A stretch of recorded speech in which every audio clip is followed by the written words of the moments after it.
तो गाइस ए सीरीज का पार्ट 15 हम स्टार्ट कर रहे हैं। तो उसका पहला वर्ड मीनिंग क्या है? Acclaim. Acclaim as a verb अगर हम यूज करते हैं तो इसका मतलब होता है टू प्रेज और वेलकम समबडी या समथिंग पब्लिकली, यानी कि किसी की जय जयकार घोष से क्या करना, स्वागत करना या उसकी प्रशंसा करना। For example the work was acclaim as a masterpiece. ठीक है, जो काम था उसकी प्रशंसा की गई एज अ मास्टर पीस। ऐसे गाइस अक्लेम को अगर हम नाउन के जैसे यूज करते हैं तो उसका मीन्स क्या होता है? किसी की प्रशंसा या फिर कोई जय जयकार, praise and approval for somebody something, specially for an artistic achievement. किसी की आर्टिस्टिक अचीवमेंट के लिए जो उसकी प्रशंसा की जाती है, जय जयकार की जाती है, उसके लिए हम अक्लेम का यूज करते हैं। For example her latest novel has received wide spread critical acclaim. ठीक है गाइज, इसका मतलब आप अच्छे से समझ पा रहे होंगे। ऐसी गाइज होता है अक्लेमेशन। अक्लेमेशन एज अ नाउन अगर हम यूज करते हैं तो इसका मीन्स होता है किसी का जोरदार स्वागत करना या अभिनंदन करना, loud and enthusiastic approval or welcome. For example होता है she collected her prize and great acclamation. ठीक है, उसने क्या किया, अपना प्राइज लिया और एक बहुत ही जोरदार स्वागत पाया। ऐसे ही गाइज हमारा होता है एक्लिमेटाइज। एक्लिमेटाइज क्या होता है गाइज? स्वयं को एक ऐसे वातावरण या नई परिस्थितियों के अनुसार ढालना, adapt to a new climate और अ न्यू कंडीशन। आप कभी पहाड़ वगैरह पर जाते हो तो आपकी बॉडी उस वातावरण को इतनी जल्दी एक्सेप्ट नहीं कर पाती है, लेकिन धीरे धीरे उसको क्या करने लग जाती है, अपनी बॉडी को उन परिस्थितियों के अनुसार ढलने लग जाती है। तो गाइज उस जगह पर आप इस चीज को यूज कर सकते हैं एक्लिमेटाइज का। It takes many months to acclimatise yourself to life in the tropics. ठीक है, ट्रॉपिक्स ऊपर पृथ्वी के ऊपर वाले क्षेत्रों को ही कहा जाता है।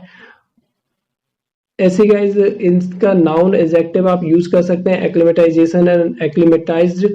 एक्लिमेटाइजेशन क्या होता है? परिस्थिति अनुकूलन, और एक्लिमेटाइज्ड क्या होता है? परिस्थिति या वातावरण का अभ्यस्त। ठीक है, ऐसे गाइस होता है आपका एक्कोलेट। एक्कोलेट क्या होता है?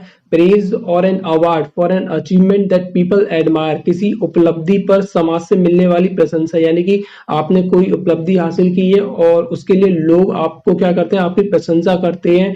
ठीक है, या आपको पुरस्कार देते हैं, उसको हम क्या कहते हैं? एक्कोलेट कहते हैं। For example he was finally awarded the ultimate accolade. ठीक है, अल्टीमेट एक्कोलेट का मीन्स क्या हुआ? बहुत ही ज्यादा उसे प्रशंसा मिली आखिरकार। ऐसे गाइज हम एक और एग्जांपल देख सकते हैं। 4 restaurants have been awarded the highest accolade for a 3 star rating. ठीक है गाइज, आप इसका ये मतलब अच्छे से समझ पा रहे होंगे। ऐसे गाइज एकोमोडेट क्या होता है? एकोमोडेट का मीन्स होता है to provide somebody with a room और प्लेस टू स्लीप, लिव और स्टे। ठीक है, किसी व्यक्ति को सोने, रहने या बैठने के लिए स्थान देना। एज अ वर्ब हम इसको यूज करते हैं during the conference you will be accommodated in a near by hotel. ठीक है, कॉन्फ्रेंस के दौरान क्या होगा कि आपको पास के ही होटल में रहने के लिए या बैठने सोने के लिए क्या दिया जाएगा? स्थान दिया जाएगा या कोई रूम दिया जाएगा।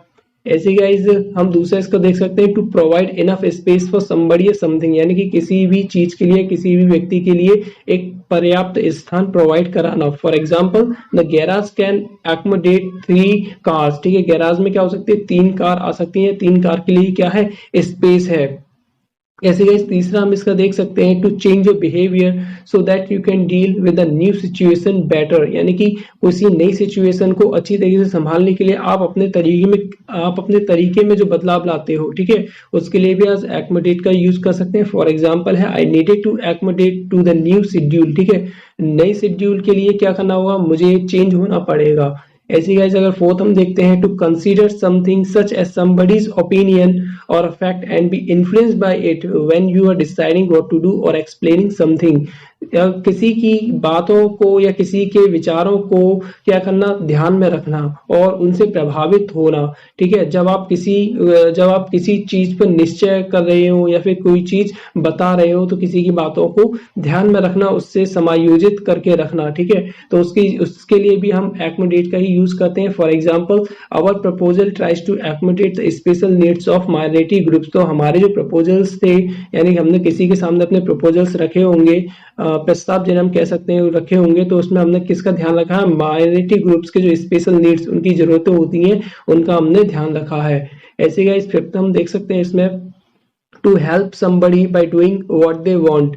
किसी की मदद करना कि वो क्या चाहते हैं। ठीक है, उसके लिए भी हम इसका यूज कर सकते हैं। Just like I am sure the bank will be able to accommodate you, कि मुझे विश्वास है कि बैंक आपकी जरूरतों को पूरा करेगी, आपकी हेल्प करेगी जो आप चाहते हो।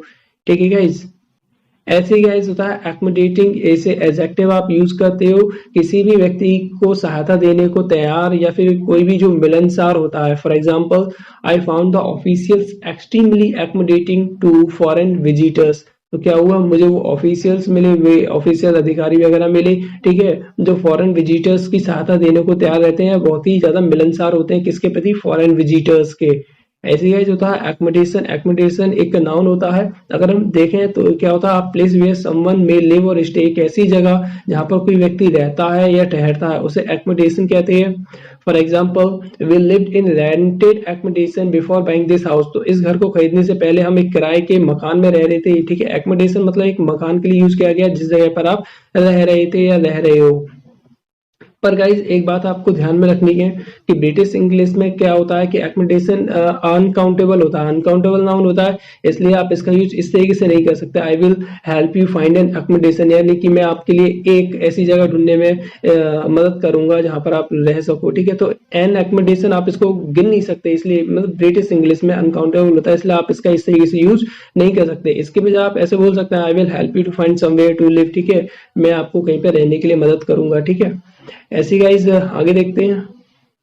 तो गाइज इसी में दूसरा नंबर हम देखते हैं, एन एग्रीमेंट और अरेंजमेंट बिटवीन पीपल और groups with different opinions that is acceptable to everyone. तो कोई भी समझौता करना, कोई भी अरेंजमेंट करना दो ग्रुप्स के बीच में या फिर किन्हीं भी लोगों के बीच में जो उनको एक्सेप्टेबल होना चाहिए, ठीक है, जिसे हम समझौता कह सकते हैं साफ साफ हिंदी भाषा में। जस्ट लाइक एग्जांपल है, it's a matter of mutual accommodation, ठीक है, ये आपसी समझौते का मैटर है या बात है। ऐसी guys there are always limits to political accommodation. तो राजनीतिक समझौतों में क्या होती है, हमेशा कोई ना कोई एक लिमिट होती है। ऐसे गाइस तीसरा हम इसमें देखते हैं तो क्या होता है, the way in which the lens a part of eye becomes flatter or thicker in order to create a clear image of the object that you want to look at, ठीक है गाइस। बायोलॉजी में अगर हम इसका use करते हैं तो इसका यूज करते हैं अपनी आंखों के लिए, मतलब हमारी आंखें किसी भी वस्तु की इमेज को क्लियर बनाने के लिए जो फोकस करती है, उत्तल का अवतल करती है, ठीक है, फ्लैटर थिकर जो अपनी करती है, तो उसके लिए हम एक्मोडेशन का यूज करते हैं। ऐसे का इस फोर्थ होता है एक्मोडेशन, जब हम इसका प्लूरल फॉर्म यूज करते हैं, ठीक है, मैंने पहले बताया था अनकाउंटेबल होता है, तो ब्रिटिश में इसका प्लूरल तो नहीं बन सकता, तो इसका हम यूज किस लिए करते हैं, प्राय भोजन और अन्य सुविधाएं भी प्रदान करने वाला आवास उसके लिए, ठीक है guys. For example, more and more travellers are looking for bed and breakfast accommodations in private homes, ठीक है, प्राइवेट होम्स में ज्यादा से ज्यादा ट्रैवलर क्या होते हैं, क्या देखते हैं, एक ऐसा स्थान जहां पर उन्हें भोजन से लेकर सारी सुविधाएं भी मिल जाए। थैंक्स फॉर वॉचिंग गाइज, मेरी वीडियोस पसंद आती हैं तो इन्हें लाइक कीजिए, शेयर कीजिए, और गाइज अगर अभी तक आपने सब्सक्राइब नहीं किया तो मेरे चैनल को सब्सक्राइब कर लीजिए। मिलते हैं आपसे नेक्स्ट वीडियो में।